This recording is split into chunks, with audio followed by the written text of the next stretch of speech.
Hi, everyone, and welcome to Murder and Merlot. We're a true crime book club podcast. I'm your host, Tara. And I'm your host, Michelle. How's it going, Michelle? Oh, it's good. It's good. Yeah. I need to apologize because my dog is barking again. So if he shows up on the podcast, I'm sorry, but he's a working boy and he just doesn't sleep. He just barks. So he's a hardworking man. He's doing his job. We can't tell him to be quiet because I pay him the big bucks, right? Right. Exactly. So just right off the top, if you hear dog barking, just ignore it. It's fine. Don't worry about it. It's just Rocky just saying his piece. Yes, exactly. And then we just want to recap. In case anybody dipped out early on our last episode, you might have missed an announcement. And if you don't have us on social media, which you should, but if you don't, we did have a pretty big announcement at the end of our last episode. Yeah. Tara and I are knocked up. Yep. Surprise. We're due within, 6 and 8 weeks here. So Yep. Within that. Yeah. How does that make you feel? It's kind of scary. We'll be taking a little hiatus after the Chernobyl series is all wrapped up, and we'll be back in a little while. In a little bit. We're going to see how things go. So just wanted to make sure everybody knows that. So when we dip out, people aren't like, what the hell is happening? What happened to Tara and Michelle? No, we're fine. We might not be fine. Right. Ouch. Hard to say, but you don't have to launch a full-scale investigation looking for us because we will be at home with tiny humans. So that's where we'll be. And we'll be creeping it real on social media. So yeah, you can always find us there. Sure. Send us a message and check us out. We'll try to keep things updated on there. Yeah. And then I'm excited for this. Our favorite responses from our Fluff and Stuff question from our last episode. Super fun. Our question was, what is your favorite scary movie? Mine was off of Instagram and it was Illest Minds. They just said Scream. And that's the best possible answer for this question because it's actually a line from the movie. Totally. What's your favorite scary movie? And cue Drew Barrymore dying in the background. Exactly. Fantastic. I loved it. Perfect. And it's a classic. It's one of my favorites too. So excellent. Every time I ask, what is your favorite scary movie? I've played that in my head as well. I'm like, is anybody else picking that up or is it just me? But I'm glad somebody else did. Yes, absolutely. My favorite response came from Garth on Facebook and he said, The Mist, best ending of a movie ever. And the ending guts me. I had to choose this because I watched The Mist when I was really young and I remember that ending just standing out and just messing with me. And then the other day I got home and I was like, I need to do writing. I need to work on Chernobyl. And my husband could just see it in my face. He's like, you need to just take a break. You have not sat down and watched a movie in months and you are exhausted and you're going to sit there. I'm going to cook you food. I'm going to do dishes and you're going to watch a movie. And I just so happened to turn on Amazon Prime or whatever, and The Mist was there. And I was like, yes, I've been wanting to rewatch this movie forever. So I was watching it as I posted this question on our social media, and that's what Garth said as I was watching The Mist. And I was like, this is perfect. I feel like it's fantastic. I feel like it's a movie that not a lot of people talk about, but it always really stands out to me. So I thought that was really great. But super fun. So Wiley has never seen it before because he is not a spooky fan whatsoever. No, not at all. To put it simply. So throughout the whole thing, I'm just loving life. I'm loving the stupid creepy monsters in The Mist. That's my jam. I love the Tremors and all those movies. So I love that part. But the ending's coming and I'm like, oh yeah, the ending's coming. I'm getting psyched and I'm watching Wiley watch it. I'm going back and forth, watching Wiley, watching the TV, watching Wiley. And then it slowly dawns on me that Wiley can't handle this. This is going to be really bad. Wiley can't handle this. And as it happened and he realizes what's going on, I could just see it in his face that he was just crushed. And it It's what did you make me watch? It really messed with him. And he was not okay for a long period after we watched the movie. We had to, Poor Wiley. decompress and we had to talk through it. And I'm like, I forgot that you're not the dark and twisty type like me. Like I was right, and he was just like, this is not okay. That's not okay. No. Yeah. So that was my recent experience of watching The Mist. And I don't think he's going to let you pick a movie for a very long time. Probably not. I lost my privileges there. Worth Probably. Definitely. Oh, that's fantastic. It was just so perfect. But anyways, all right, friends, grab your glass and get cozy. Let's talk about murder. Dink. With our big old Even water though bottle. It's like a giant ass water bottle. 2-liter water bottle is what I'm holding right now. Yeah, it's awesome. It hasn't been wine for a very, very long time. When we come back, it will be wine bottles with straws. I'm pretty sure of it. Oh, man. Thanksgiving dinner, watching other people drink all that wine, I was like, this is torture. This is torture. Yep. I literally would like lean over and just like pick up somebody's cup and just sniff it. Smell it. I do that when I've had my caffeine intake limit for the day. I'll just like smell a bag of coffee beans like I need more. Yeah. All the things. Yeah. The joys. Yep. But anyways, we are here to talk about Chernobyl. It's good times. Yes. Chernobyl Part 3. Yeah. Let's do it. So, we last left off with a mention of a sarcophagus and the fact that the city of Pripyat would never be habitable ever again. So let's jump right back in and discuss the tomb that would be created to shield reactor number 4 from the rest of the world. Before they could start construction, further cleanup needed to be done. It was just never ending. We had previously mentioned the Liquidators cleaning up the area around the nuclear power plant, but the real danger was actually lying on the roof. It was crucial to finish clearing the radioactive material off of Unit 3, not only to build the sarcophagus, but also to continue operating the other 3 reactors at the plant, which apparently was very important to them to get the other reactors off. Like, I feel like you should have just turned them off and walked away. But what do I know? Exactly. A disaster to that scale, maybe you just want to... We're done here. Walk away. Right. Yeah, it's fine. Wash your hands of that. But that's not my decision, clearly. And I may have jumped the gun a little bit when it came to bringing up the biorobots because the roof was really the main focus for this group. Major General Nikolai Tarakanov, deputy commander of the USSR's Civil Defense Force, was tasked with conducting the cleanup on the roof. He divided the area into 3 groups according to their height and level of contamination, and they were all named after women in his life. Area K was Katya, where gamma fields reached 1,000 Roentgen. Area N was Natasha. Gamma fields here reached 2,000 Roentgen. And then there was the Area M for Masha, and they didn't even want to discuss the levels of radiation in this field. It was overlooking Unit 4, and it was littered with material that came directly from the exploded core. There were graphite blocks laying everywhere, and some of the concrete and the equipment that was thrown from the reactor hall weighed nearly half a ton. This was the same area that the firefighters fought to extinguish the burning debris months earlier without truly knowing what kind of danger they were in. It was determined that the levels of radiation in Area M reached as high as 10,000 Roentgen an hour. This was enough for a fatal dose to be reached in less than 3 minutes. Wow. Terrifying. I hate it. I hate it so much. So, do we know if the ladies that those areas were named after were happy ladies in this life, or were they like ex-wife, ex-girlfriend, like jaded lover? I had the same thought. I'm like, I feel like these were probably like really tough women or really mean women. I know that Masha was his older sister, but I don't exactly know what that relationship looked like, so I can't really say for sure. Maybe she beat the crap out of him a lot. Very well could have, but apparently she made quite the impact to get that area named after her. Hilarious. Yes. So, of course, plenty of brainstorming had to be done to come up with ways to clear the roof of the building without risking human life. But, of course, we already know that that wouldn't be possible. Again, they tried using robots.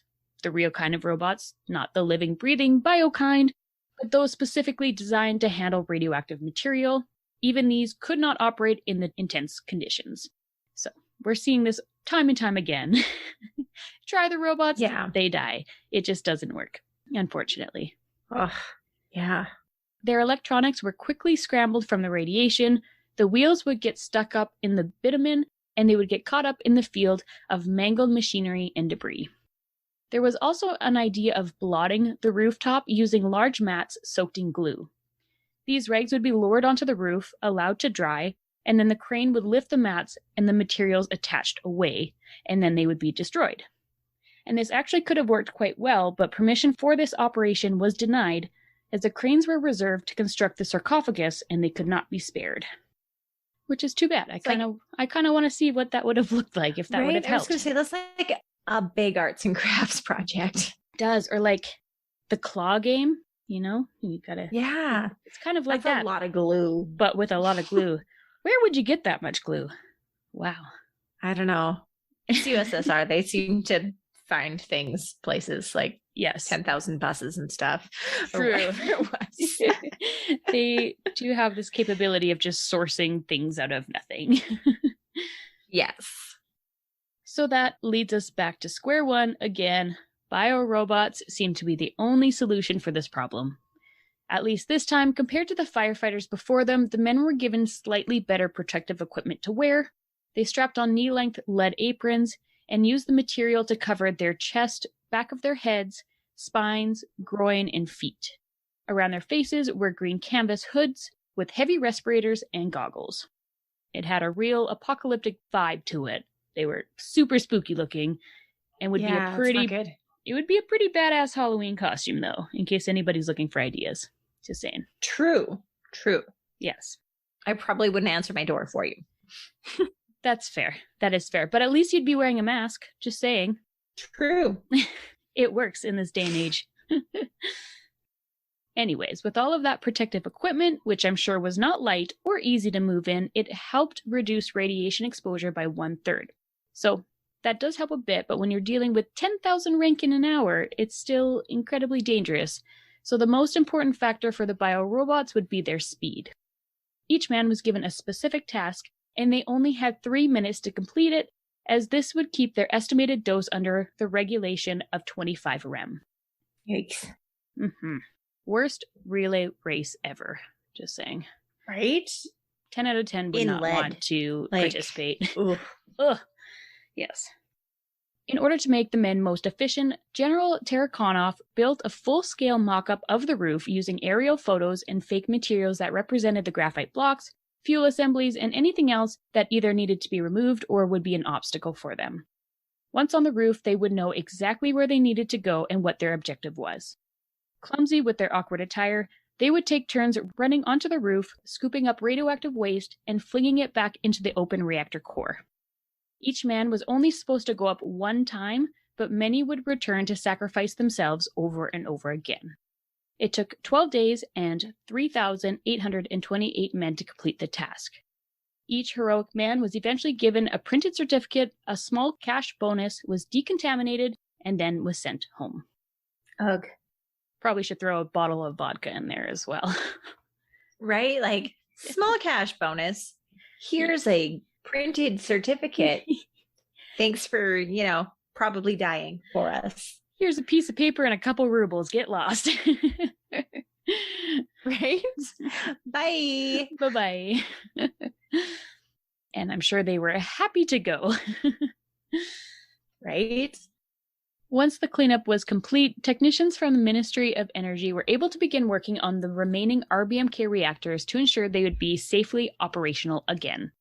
The specialists modified the reactors by altering the steam void coefficient and the functioning of the control rods. They also worked at decontaminating the entire nuclear power plant so it'd be safe for the workers to return. Even though the reactors were still being operated for some time after the explosion initially occurred, but anyways.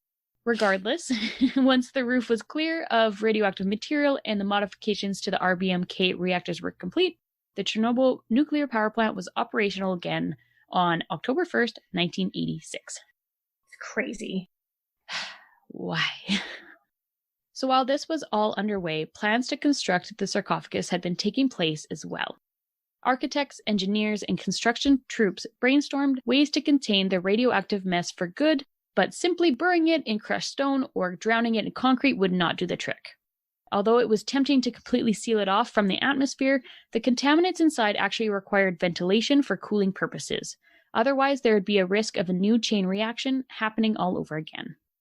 This meant that the best option would be covering the plant with a huge shell. And this was easier said than done, as reactor number 4 was nearly the size of a soccer field, and therefore a roof that would cover that much area would be extremely heavy and therefore would require heavy-duty support pillars. Due to the explosion, the building would not likely have the structural integrity that it used to, and the area around it was too radioactive to get close enough to assess its condition thoroughly.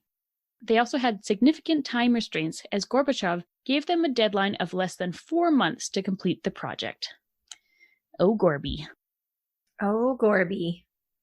Reminds me when the reactor was actually being built and they had these time restraints that caused things to go wrong and things to be rushed and everything like that, and it didn't end well. It was totally not their fault, Tara. Right. They were just doing what they were told. It's true. It's true. So since no one could work that closely to the reactor number 4 for more than 3 minutes, they decided to prefabricate sections for an entirely new structure elsewhere, and then they would need to assemble it over the plant using cranes and robots. This would be one of the most dangerous and ambitious civil engineering feats in history. The steel parts of the sarcophagus were constructed in heavy sections, and once put together, they needed to rely on gravity alone to keep everything in place.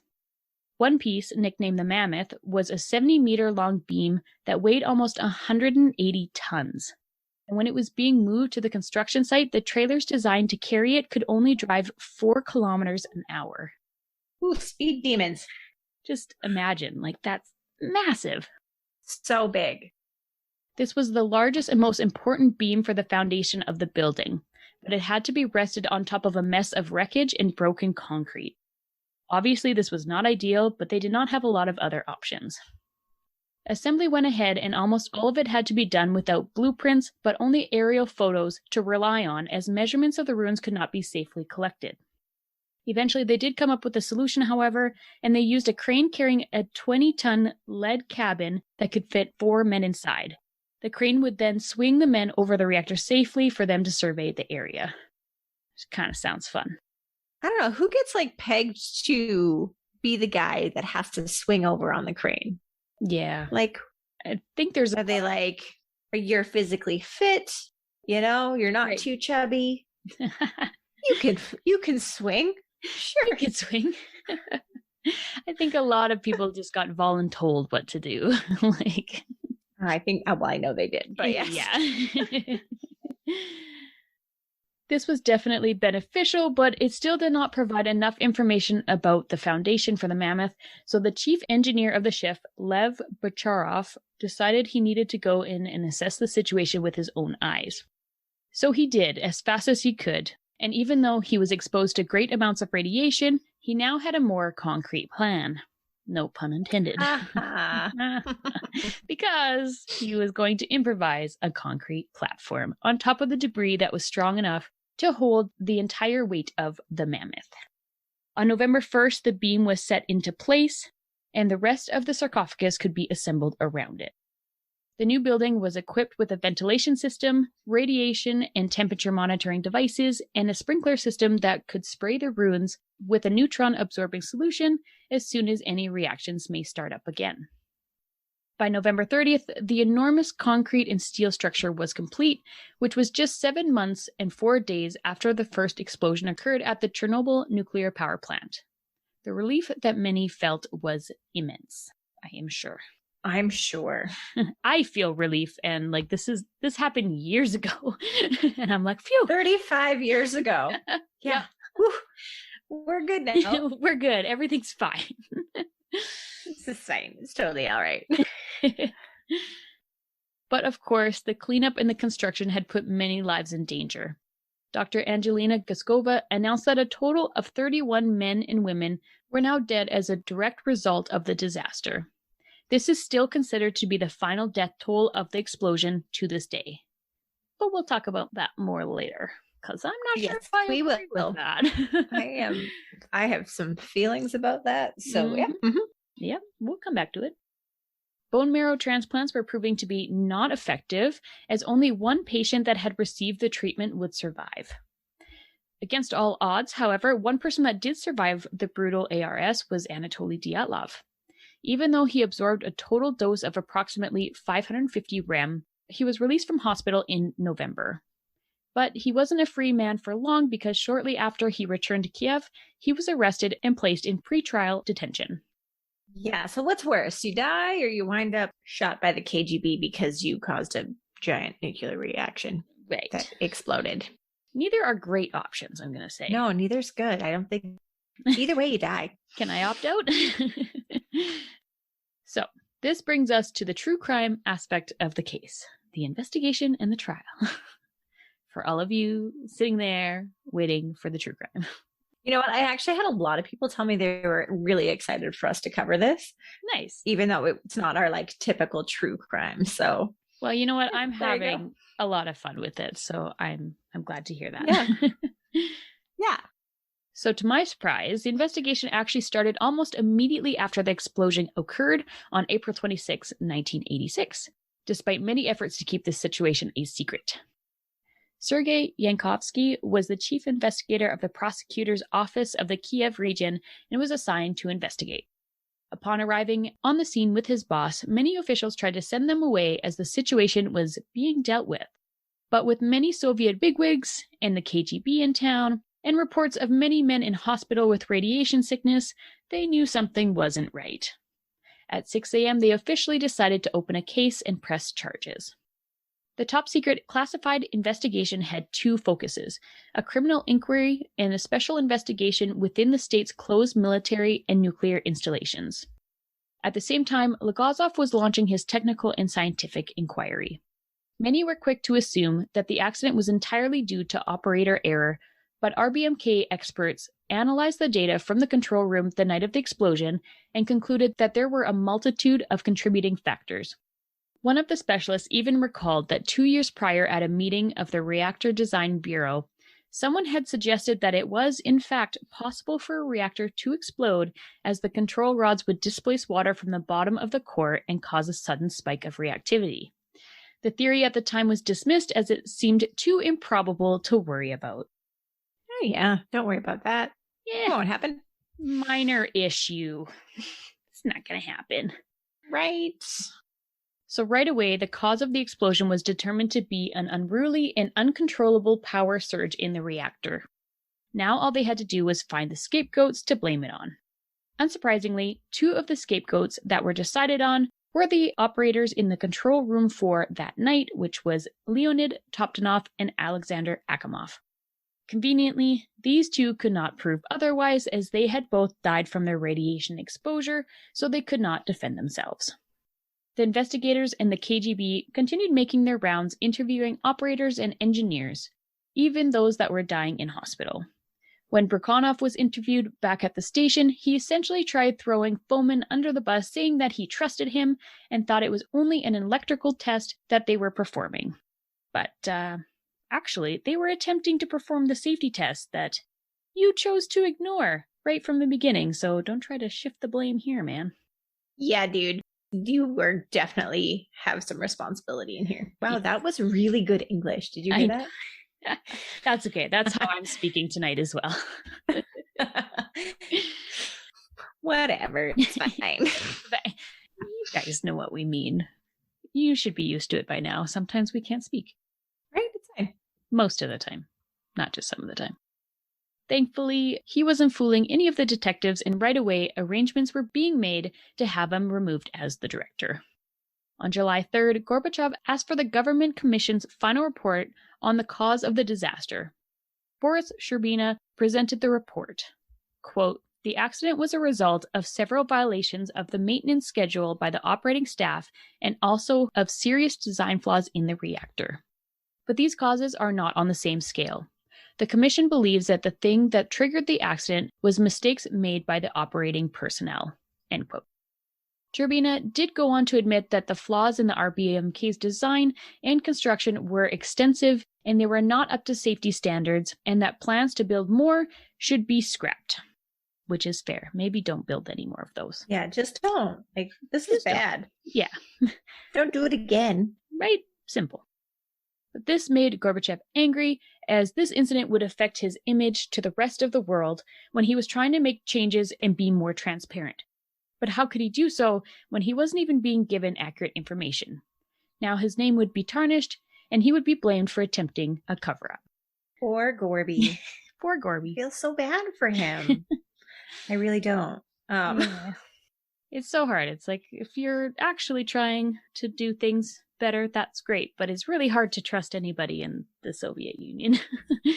Right? And if you are not wanting this information released, doesn't that go against like all of your policies that got you elected? True. Elected, if that's what they did. Yeah. However that works over there at that time. Yeah. Plans to build more RBMK reactors were immediately terminated, and any that were still operational had to be modified in order to bring them into line with current safety standards. It was also decided that Brekhanov was also at fault, as well as the chief engineer, Fomin, for tolerating rule-breaking, criminal negligence, and for failing to safely prepare for the safety test that caused the accident to take place. Both men were arrested in August and were taken into a KGB holding cell. A KGB holding cell just doesn't sound like a very pleasant place to be. You know, I don't want to experience it. It doesn't sound like fun. I don't think it would have the luxuries that I am looking for. No. I need a comfy bed that's not made out of cement. True. I need food, yes. Water. Basic necessities. Basic necessities. Yes. I don't feel like a KGB holding cell would have those. Probably not. So throughout Legazov's scientific investigation, he was becoming unwell, both physically from the large amounts of radiation he had been exposed to, and mentally, as he was overwhelmed by how poorly the incident had been dealt with. Regardless, he continued to work on compiling his reports with the help of dozens of specialists and hundreds of documents. In August, Legazov was ready to present his report at a special conference held at the International Atomic Energy Agency headquarters in Vienna. A quote from the book Midnight in Chernobyl. Quote, "The mood was somber and tense, and the wood-paneled conference hall was packed. 600 nuclear experts from 62 countries, accompanied by more than 200 journalists, had come to discover the truth about the accident that, by now, transfixed the world. The burden upon Legazov was enormous. Not only the reputation of all of Soviet science, but also the future of the global nuclear industry was at stake.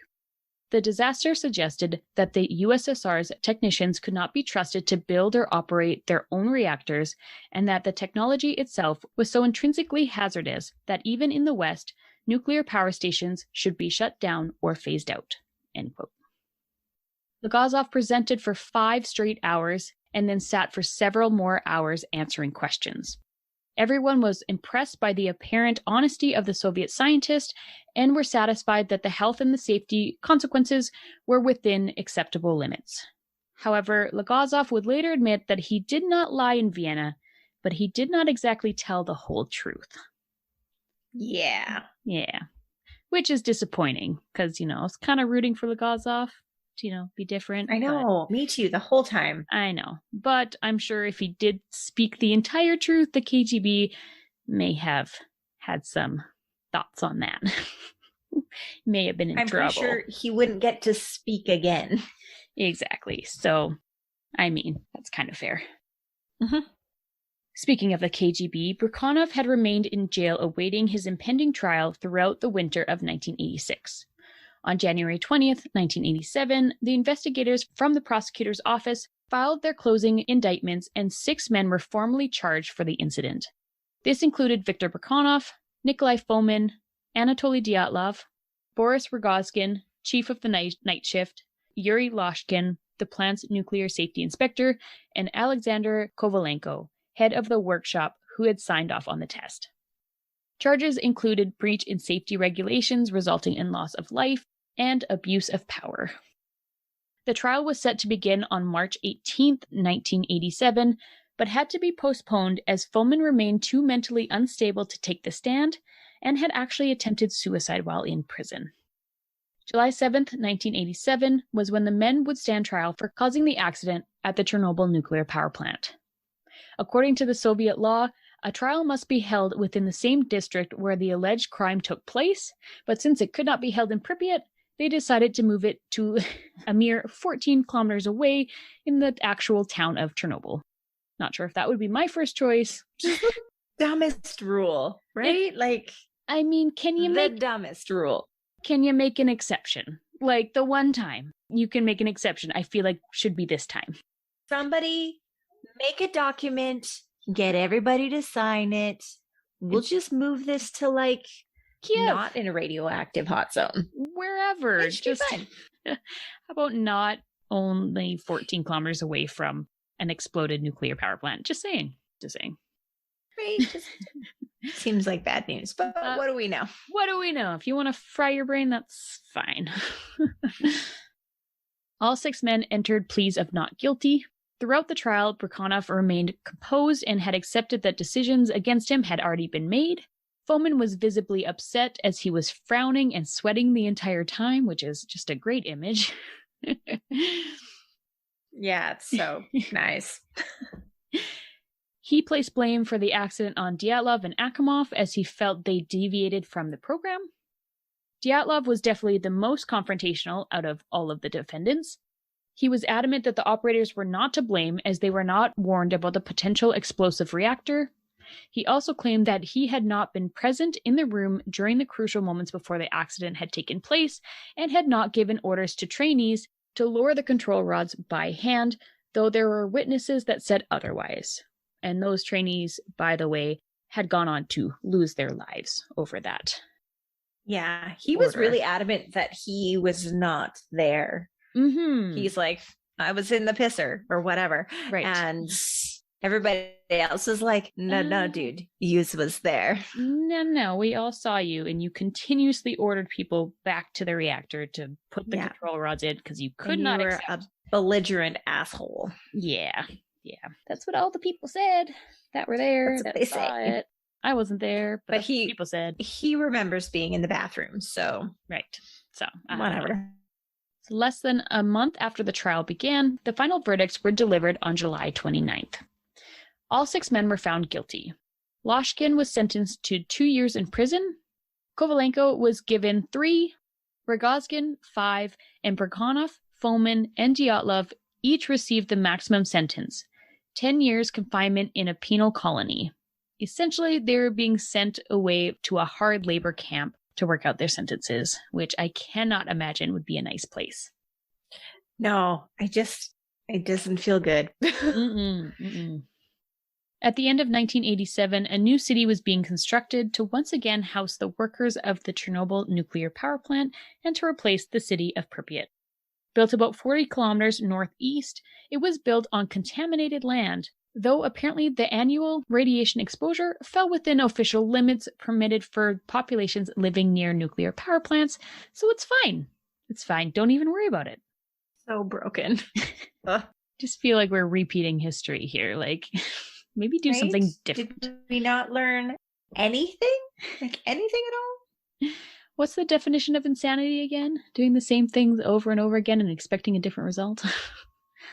I think it was our buddy Einstein that said that. Yeah, our good friend that we know very well and hang out with. Yeah. Mm-hmm. Yeah. On December 14th, 1987, the remaining 3 reactors of the Chernobyl plant became operational again.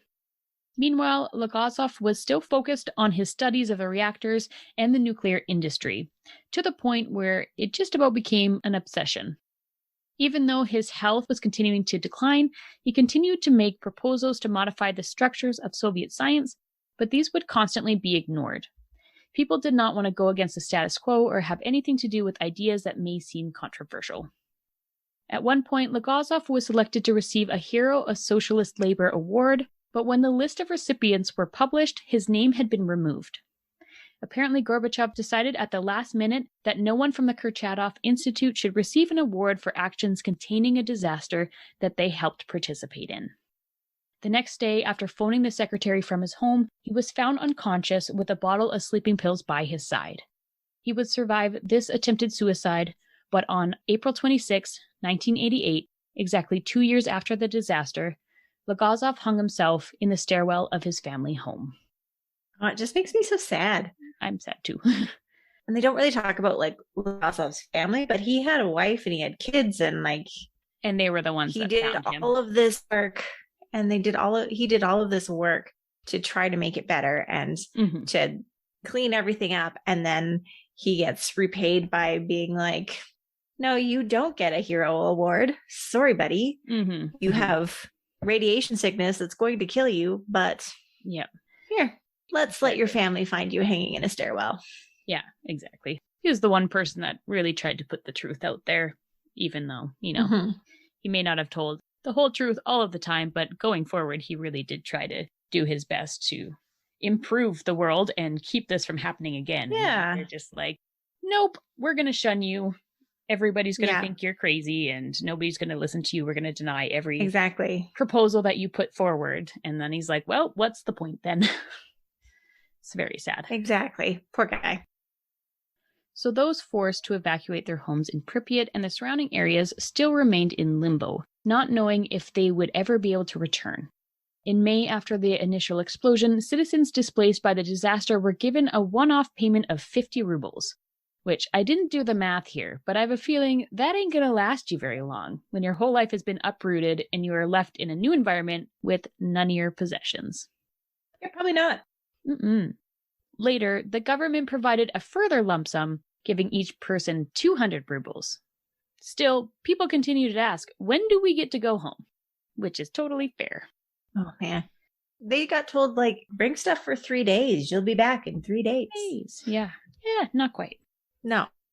Surprisingly, something I didn't know, beginning on July 25th, the citizens of Pripyat were actually allowed to return, but only quickly to collect certain items from their homes.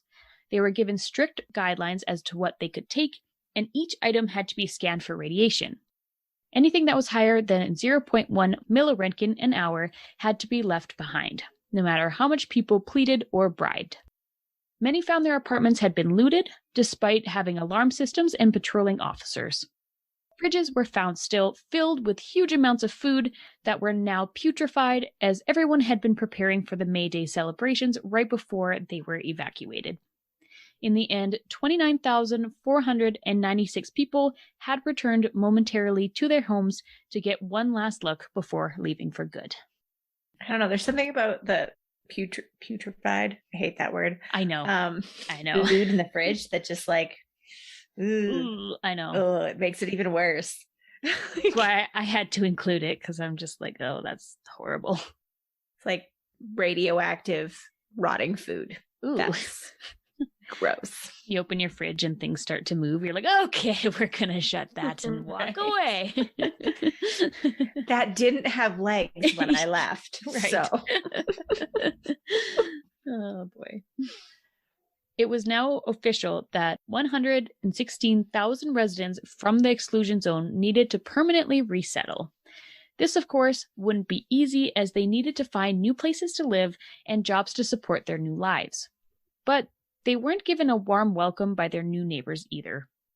Many didn't want to share the same space with the evacuees and were shunned, as people feared they would still be radioactive. Legit. I think that's a concern. It's fair. I mean, I understand it to some consent.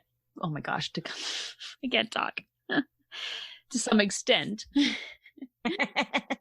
I did not include it here, but I think basically for a large group of people, they did put them in one apartment building that they specifically built for these people that they couldn't find homes for.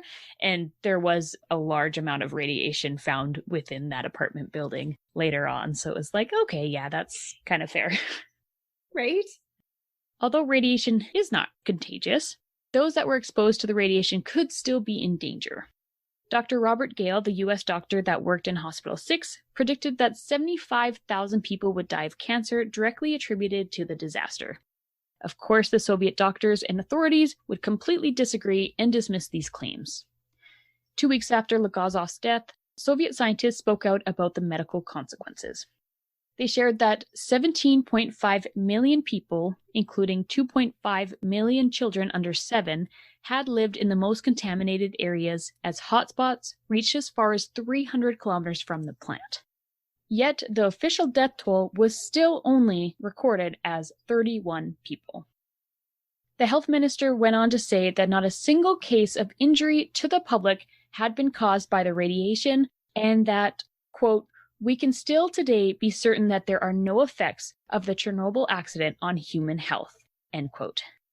He also dismissed reports of illness caused by long-term consequences of the radiation as the result of a new psychological syndrome, which he called radiophobia. So many eye rolls, man. I know. Just so many.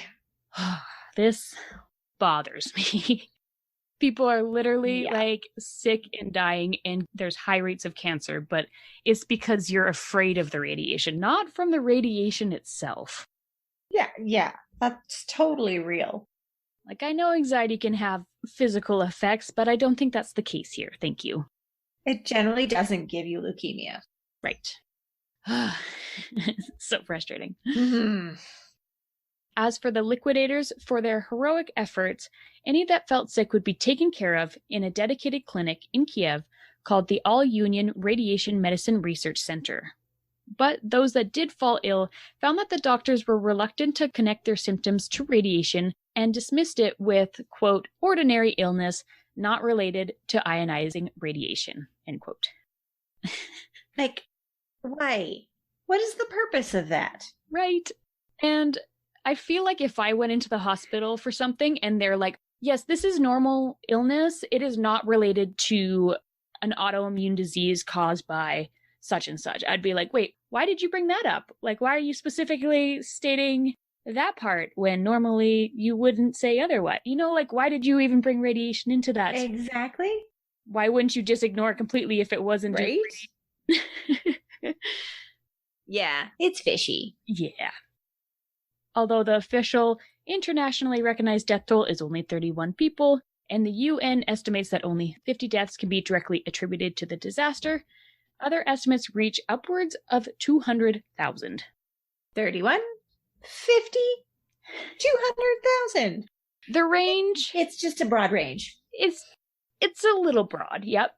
But I strongly feel that it is higher than 31. Me too. So the threat of large amounts of radiation was still not over, however, as specialists from the Kurchatov Institute right away wanted to continue exploring inside the sarcophagus. Like, they put all this effort into concealing the danger, but people just still can't help themselves. Like, just stay out of there. No. I mean, scientists are always digging for answers, right? I know. So... I know, but like, I understand. You give it some time. Like, they were immediately like, okay, let's go back in. Let's get radiated. Woo. Again, they created an expensive device to explore the ruins, but again, it stopped dead in the highly radioactive zone. But eventually, they did find a device that would help them receive some information. A miniature plastic tank they bought at a toy store. It was battery operated and was modified to carry a dosimeter, a thermometer, and a flashlight. They ran it 10 meters ahead of them so it would alert them to any imminent danger. Which I think that is hilarious, but awesome at the same time. And kind of adorable, just like them running a little plastic tank. Can you imagine just a little like remote control tank like going through? It's like, danger, danger.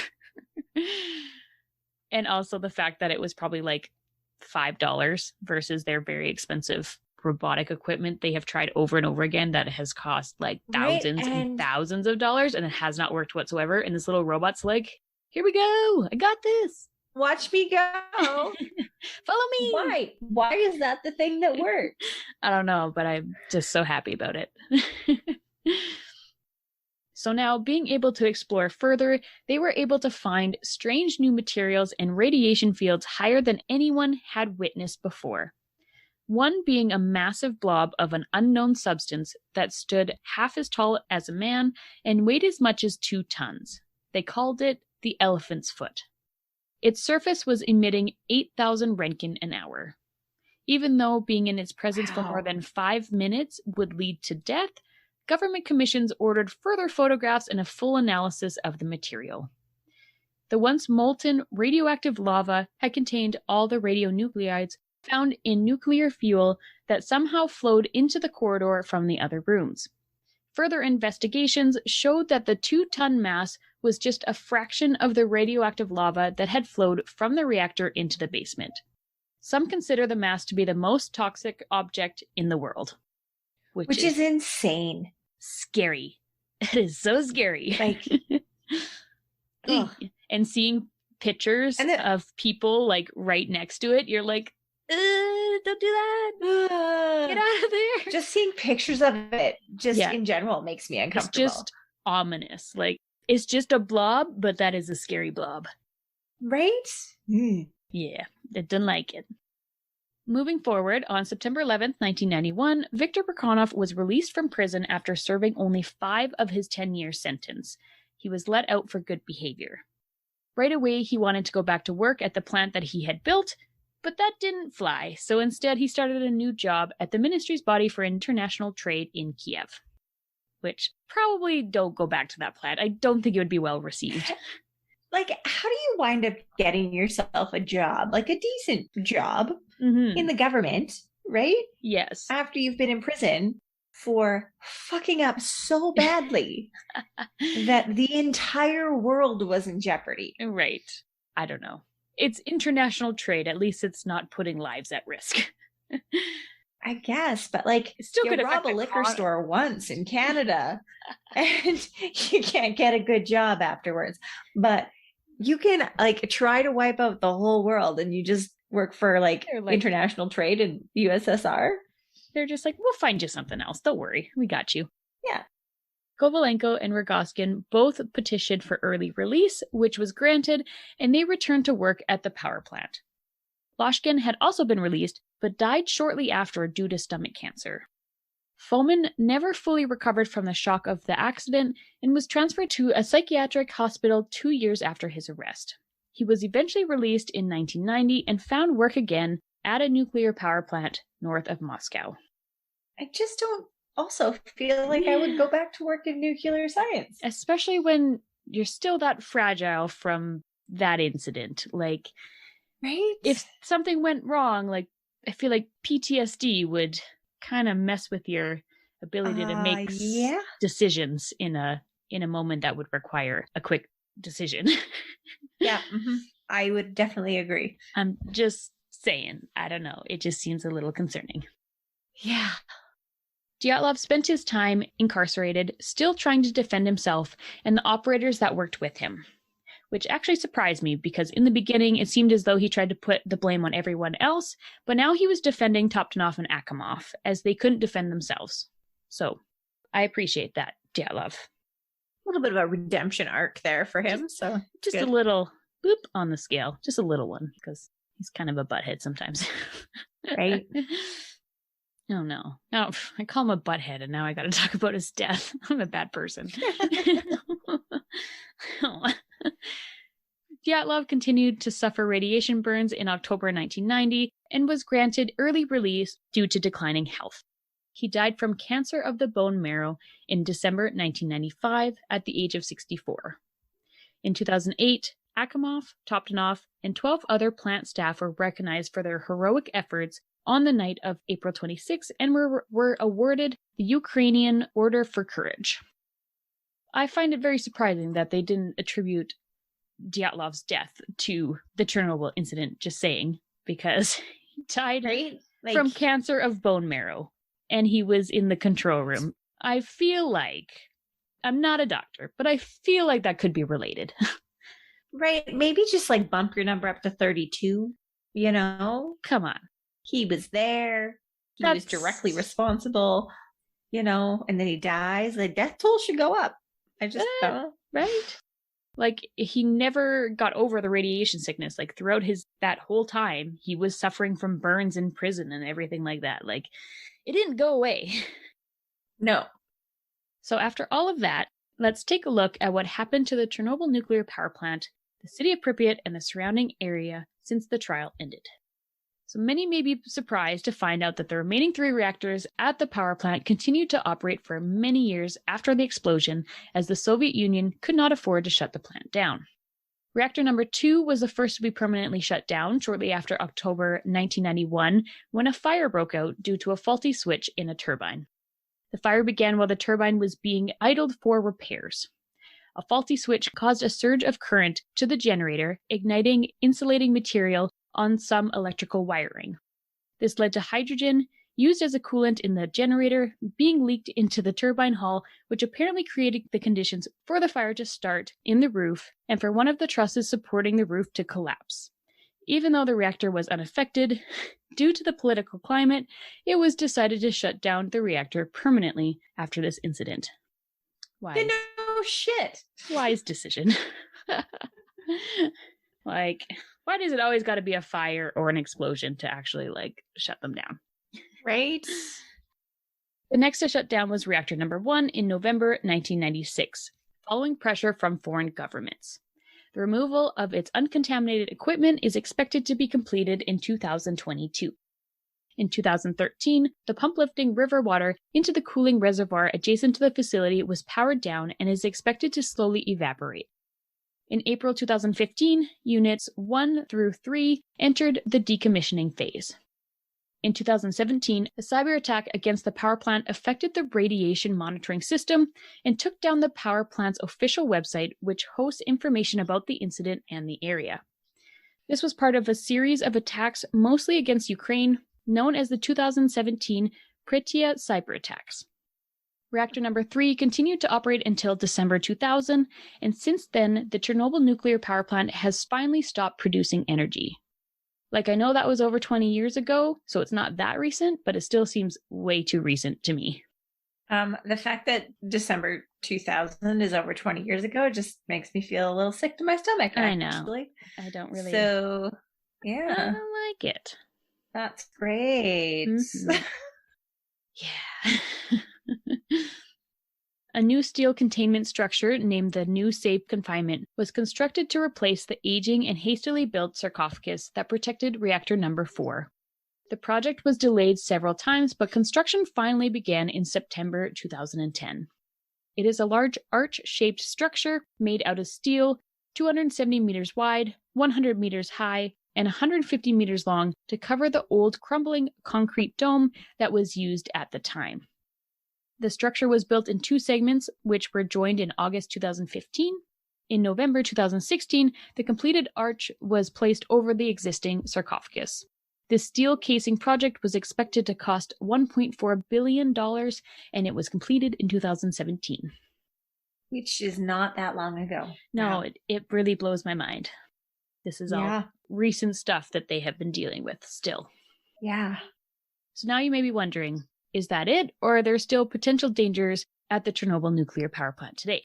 And I wish I could say all is well, nothing to worry about, but I was able to come up with a couple things that gave me anxiety. Oh, good. Yeah. Bring them on. So not surprisingly, the area is still contaminated and uninhabitable, for the most part anyways. According to National Geographic, approximately 7,000 people have returned to live and work in and around the area. Of those, about 4,000 come in and out of the zone for work on a schedule that minimizes their risks. Others live in the exclusion zone full-time and live off the land, despite the dangers that still lie within the soil. Most of these residents are women in their 70s and 80s, which is random but very interesting. And I think that number, most of them are workers, I think actual residents that return to Pripyat and Chernobyl. There's only a couple hundred that are actual residents there. Within the zone, there are still hundreds of tons of debris from the reactor and the equipment buried in roughly 800 waste disposal sites that were lined with concrete, but no one kept track of where these were located, which I think is why not? Kind of funny that it's just wherever you go in the area, you might be standing on top of highly radioactive waste, but it's fine. It's totally fine. Just don't go there. That. Forest fires are also threatening not only to the people in the area, but those in surrounding countries, as radiation on the vegetation is being released into the atmosphere once again when it is burned. So there's been lots of forest fires in the last couple years. I think 2020, they had a really big one, and there was radiation being detected in countries far away from them. And I think the radiation levels were like 10 times higher than normal or something like that. So I was like, oh, I hate that. That's great. I hate that. That's a good one. That's good. Mm-hmm. Some also say that there is a possible danger of another explosion. Earlier this year, 2021, scientists confirmed that they have recorded a rise in nuclear activity under the reactor. Which I know it's exactly what you wanted to hear, right? Dude. From powertechnology.com, quote, "The rising neutron levels now indicate that these fuel-containing materials are undergoing new fission reactions as neutrons strike and split the nuclei of uranium atoms, creating energy. For now, the radioactive waste is smoldering, but it will not be unlikely if the embers ignite as a result of being undisturbed for so long, leading to another explosion. However, experts ensured that a potential explosion wouldn't be..." Sorry, I can see your face. It's not good. However, experts ensured that a potential explosion wouldn't be anywhere near as destructive as the one that shattered the plant in 1986, and that the blast would be largely contained within the steel and concrete cage. End quote. Still very unsettling, in my opinion. How can you guarantee that? I don't think you can. It'll be fine. It's just like saying a reactor can explode. And now they're like, oh, it's fine. It's contained in a structure. Well, it was originally contained in a structure before that. Yeah. Well, great. Now I'm stressed. Thanks. Yeah, you're welcome. So maybe you don't want to live there, but there is the option to visit, Michelle, which you seem very up for. No. I'm opposed. Well, too bad, because we've talked about this. Opposed. Maybe I'll change your mind. We'll see. So tourism has been allowed in the exclusion zone since 2019, but only in areas that have been deemed safe by the government, which also not sure if I trust that too much. Just saying. You just told me that there's like 800 radioactive sites that are unknown. But sure. But the government will tell you. Vacay to Chernobyl. Yeah, no, thanks. Did you just say Chernobyl? Yeah. I like that. Let's go to Chernobyl. So visitors are equipped with dosimeters and have many guidelines to follow, including don't walk in the forest, don't pet the dogs, cover your arms and legs, don't touch any artifacts, and you should probably shower before going to bed. No, just don't go there. I mean, I would love to go there, but also I love going into forests and I love petting dogs. So now I'm like, would it be worth it? I don't know. No, probably not. No. All visitors must be accompanied by a guide, which is not surprising because I could see a lot of people trying to do things and go places they shouldn't in an area like this. Yeah. Gotta keep the riffraff out. Much of the allure to this area is how creepy it is. A city that was completely abandoned and frozen in time. You don't see it very often to this magnitude. So many of you have probably seen pictures online of what it looks like today, and they definitely make me want to check it out. But unfortunately, however... So broken. No, don't go. It looks so spooky and just, I don't know, intriguing. Oh, spooky? Yes. Intriguing? No. No. You know, the only thing really setting me back is that would be a really long trip from Alberta to Ukraine, and there would be a lot of driving, and it sounds inconvenient. But otherwise, I would totally go. Yeah.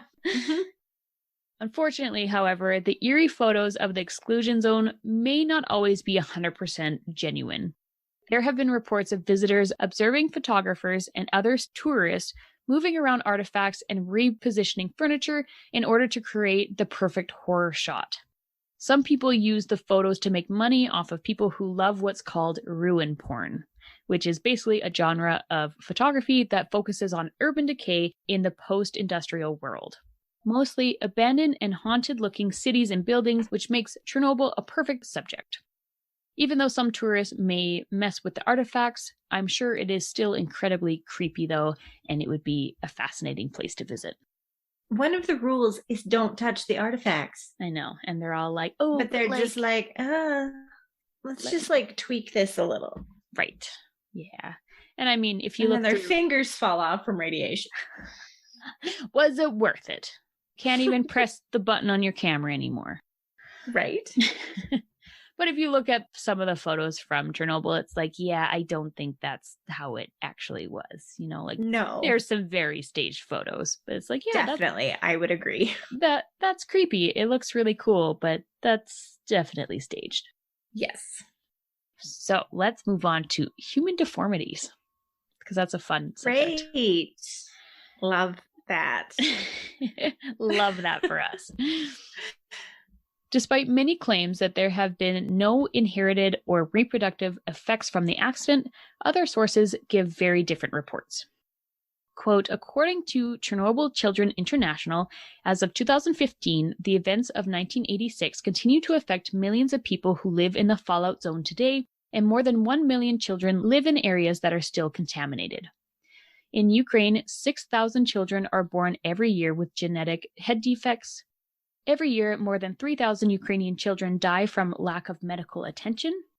There has been a 200% increase in birth defects and a 250% increase in congenital birth deformities in children born in the Chernobyl fallout area since 1986, that's pretty significant. Just gonna pop in that. In Belarus, 85% of children are deemed to be Chernobyl victims. They carry genetic markers that could affect their health at any time and can be passed on to their children. UNICEF found increases in children's disease rates.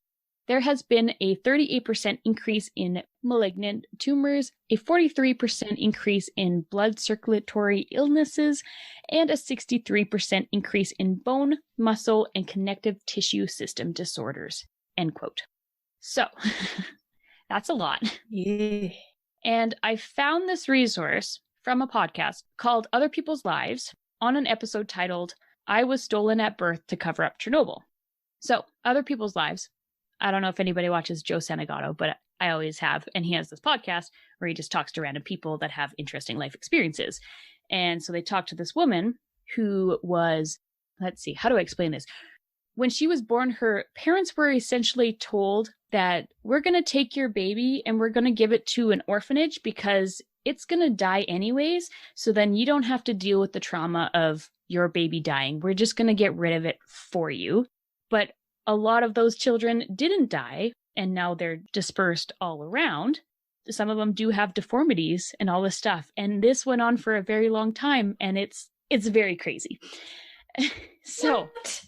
I know.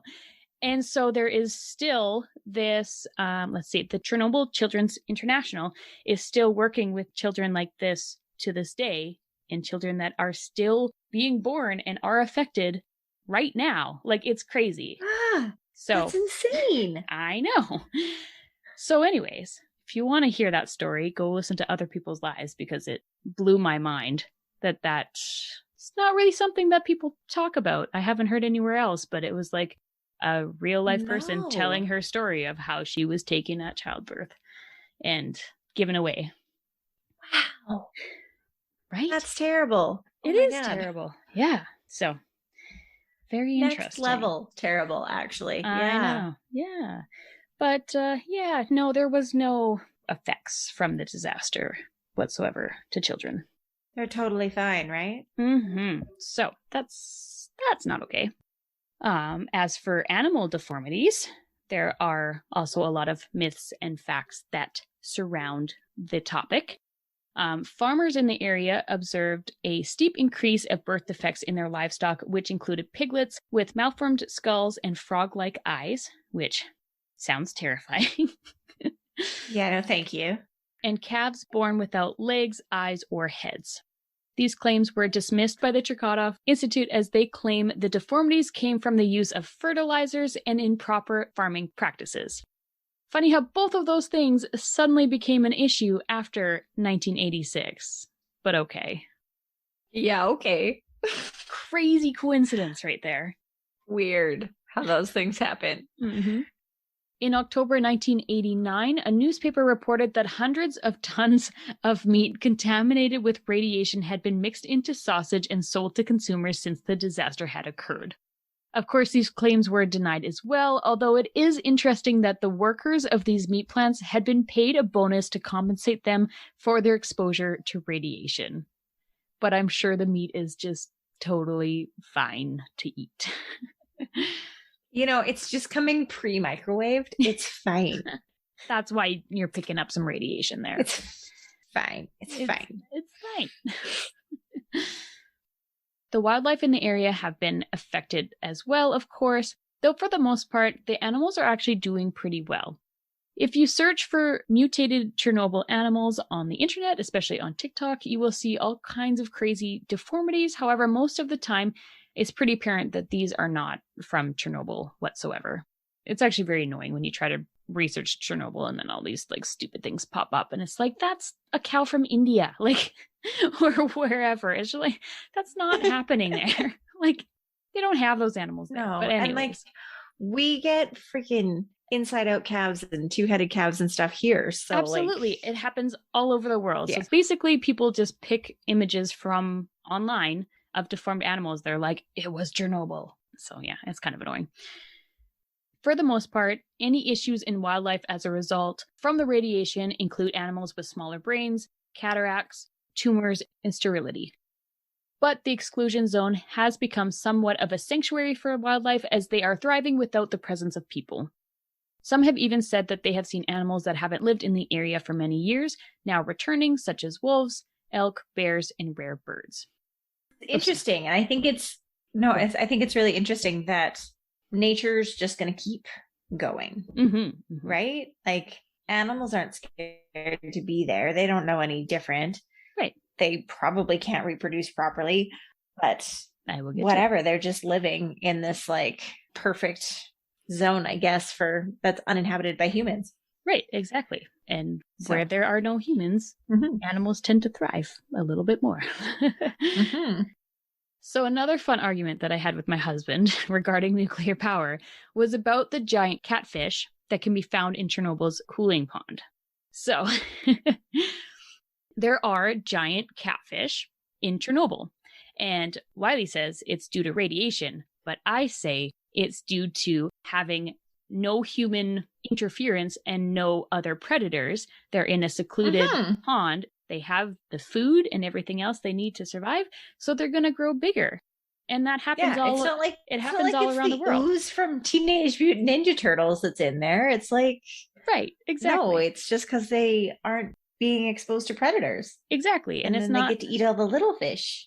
Right, exactly. And it's not like it's the only place in the world that there are giant catfish. Like, there's giant catfish in many, many places, but it just so happens that this is a cooling pond to Chernobyl. But yes, we argued about this as well. I found an article to prove my point, and I texted it to him while we were in different rooms because I couldn't talk about it anymore because I was so mad. But I sent the article off like, here you go. Point proven. Fuck you, I win. Exactly. So yes, anyways, I just wanted to throw that out there. I feel like you never see radiation making animals like bigger. It's always like they're stunted or, have minor deformities, but they don't mutate them into giant animals. Like I said, it's not the Teenage Mutant Ninja Turtles. No, it's not. It's not how it works. I mean, have you been in the basement though? Maybe there are Teenage Mutant Ninja Turtles down there. You don't know. No, because there's an elephant's foot down there that no thank you. No thank you. There has also been some research done on cattle found within the exclusion zone, which I found quite interesting. The animals had initially been rendered infertile due to the acute doses of radiation. However, they slowly recovered, and the radioactive farm's first calf was born in 1989. This herd has been expanded to 30 or more cattle, some from the exclusion zone and some from decontaminated land, so they could study the animals side by side. Blood work from both groups have shown no radiation exposure. So I thought that was very interesting. And by the way, very cool. This sounds like my dream job. To study animals in a radioactive zone is just very cool to me. Yeah.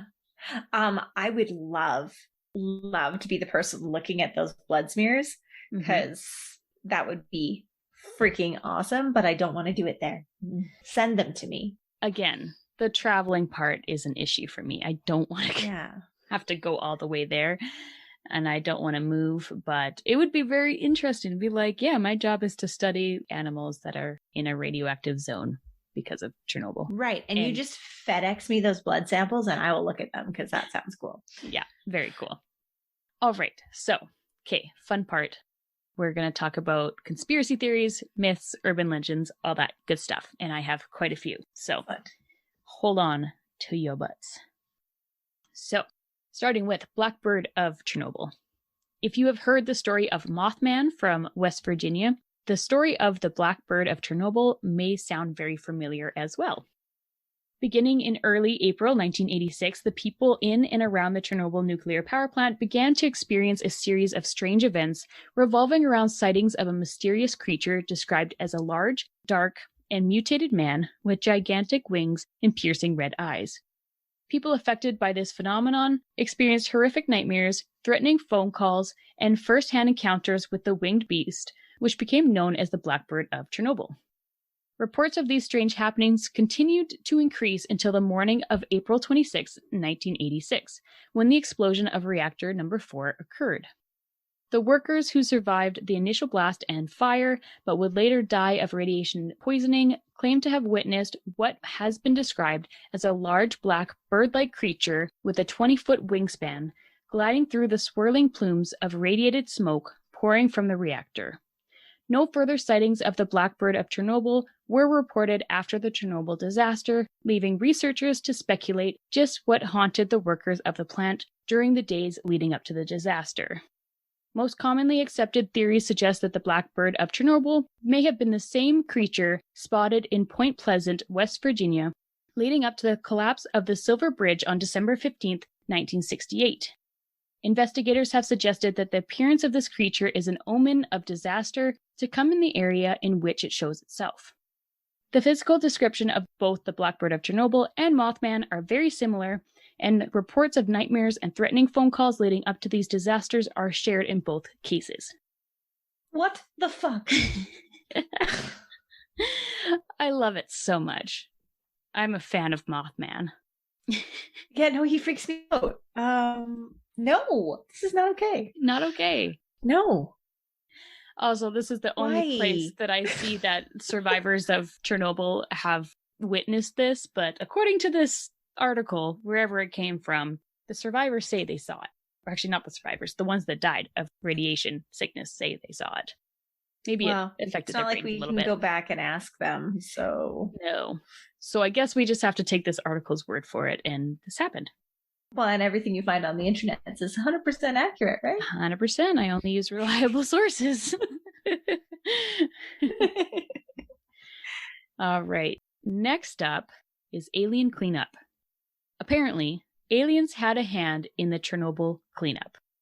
Rather than being accused of causing the nuclear meltdown as part of a plot to take over the world, urban myths allege that extraterrestrials helped prevent further disaster at Chernobyl, as many expected the catastrophic event to be worse than it actually was.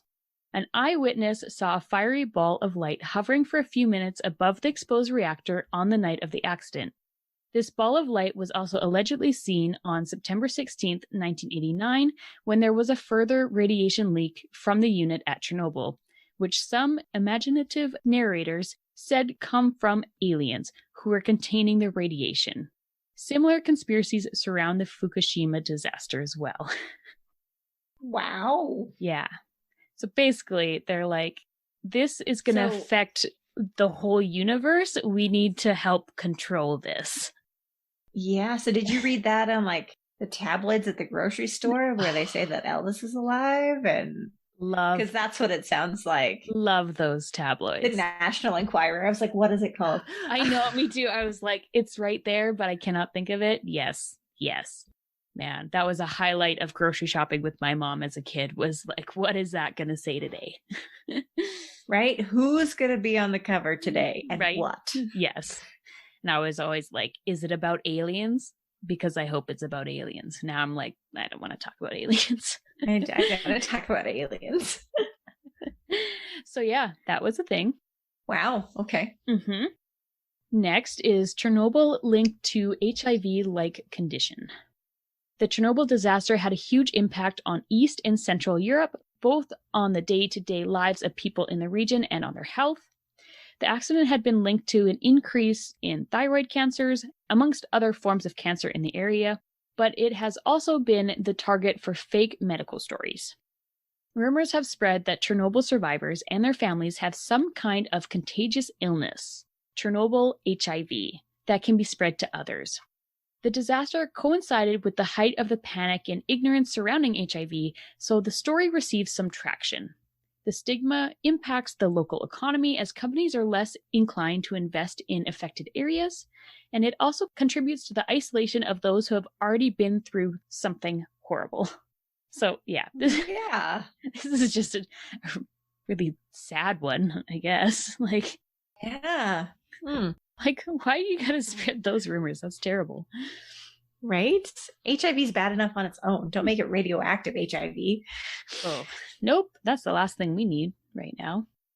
Okay. Next, of course, in any disaster or apocalyptic situation, there's zombie attacks. Naturally. So one common hoax is that the blast mutated humans into flesh-eating zombies that will devour any disaster tourists or researchers that cross their paths. One piece of evidence was a grainy video shot from a helicopter that appeared to show said zombies ripping a man apart limb from limb. In reality, this video was from a 2007 Ukrainian video game called Stalker, Shadow of Chernobyl. In the game, the zombies are mutants that are created after a second disaster, 20 years after the first, during repopulation efforts. Someone later posted the video on YouTube trying to pass it off as real, and it is not. I love that. I know. The idea of Chernobyl zombies was revisited in a horror movie called Chernobyl Diaries, in which a group of young disaster tourists decide to check out Pripyat, only to, spoiler, get attacked by zombies. Have you watched that one? Yeah, I totally have. I feel like I have too, but I really want to rewatch it now, I'm not going to lie. It wasn't that good. I mean, I don't doubt that for a second, but I still want to rewatch it. It was definitely like creepy because like you'd see like they'd have the buildings in the background or whatever, and you'd see something just like move out of the corner of your eye in one of the windows. But it's like a crappy horror movie. But yeah, I definitely have watched that one. But those are so fun though. Sometimes more than the good ones, honestly. I know. But I usually only ever watch them once just because I'm like, well. Yep. But it was shit. That's what I expected. Exactly. I watched it because I needed to see it once. Right? Just for the experience. Watch the trailer actually for the Chernobyl Diaries and you'll get the whole premise of the movie. And yeah, I believe that. Okay, next is government cover-up. A disaster of this magnitude often attracts the standard conspiracy theory that it was all orchestrated by the government, in this case, the Soviet government. According to one such theory, the Chernobyl disaster was constructed by the Soviet regime due to the failure of an incredible missile defense radio structure. Suspected of being wildly over budget, the structure was deemed such an expensive flop that in order to eliminate it, the nearby Chernobyl facility was also allowed to go into meltdown. That makes a whole lot of sense. Wow. Other government... I know. I don't have a lot to say about that one. Other government-level conspiracy theories include that the CIA sabotaged vital equipment at the plant, or that the disaster was a long-term plan by the Russians to turn Europe off building new nuclear plants and to be reliant on Russian oil and gas. Which, sure. I mean, I believe that there was some government cover-up happening. Yeah. Like in the actual story, but I don't think that they planned for that reactor to go down because they were completely oblivious to the fact that it actually could explode. Exactly. Yeah. Agreed. And then we have the Ghosts of Chernobyl. As with any site where a number of people have lost their lives, Pripyat is rife with ghost stories. Some include hearing someone screaming for rescue from a fire inside the reactor, or seeing lights turn on inside when no one has been in the building for years. I'm sure there's... If one place in the world is haunted, it be that place. 100%. It's like, yeah, that's not even a question. No, like there's ghosts cruising through that exclusion zone. All throughout it. Like, not just the power plant, but can you imagine the apartments and the forest? The zombie dogs. Yeah, all the things. Yeah. And lastly, we have Stalkers.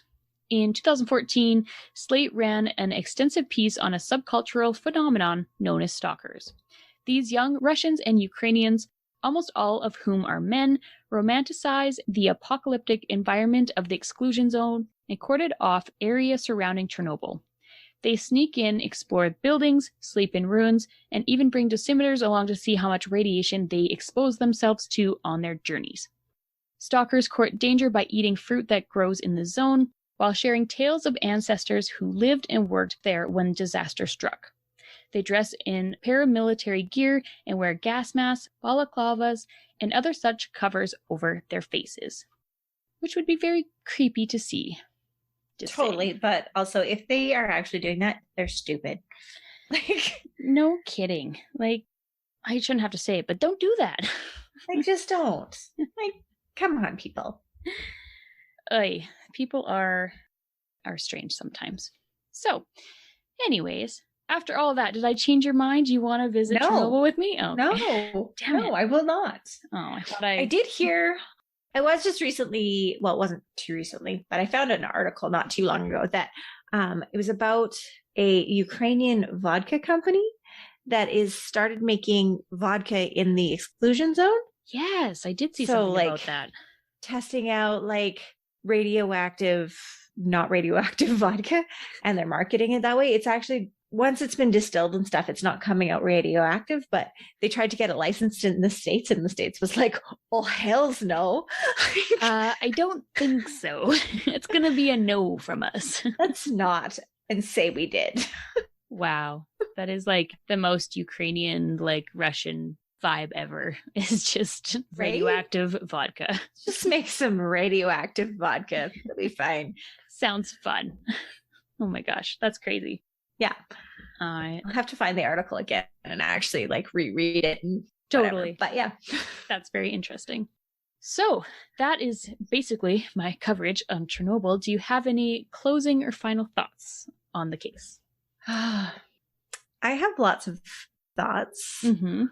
But I think you should just say yours because I think it covers it up. It Fair covers enough. What I want to say. Okay, sounds good. So my final thoughts. It's easy for us to sit back with our coffees, reading our books in our cozy houses and criticize the actions that were taken in this case. We can point out all the errors and call people stupid, but obviously we only know that their actions were wrong because it was explained to us after the entire situation unfolded.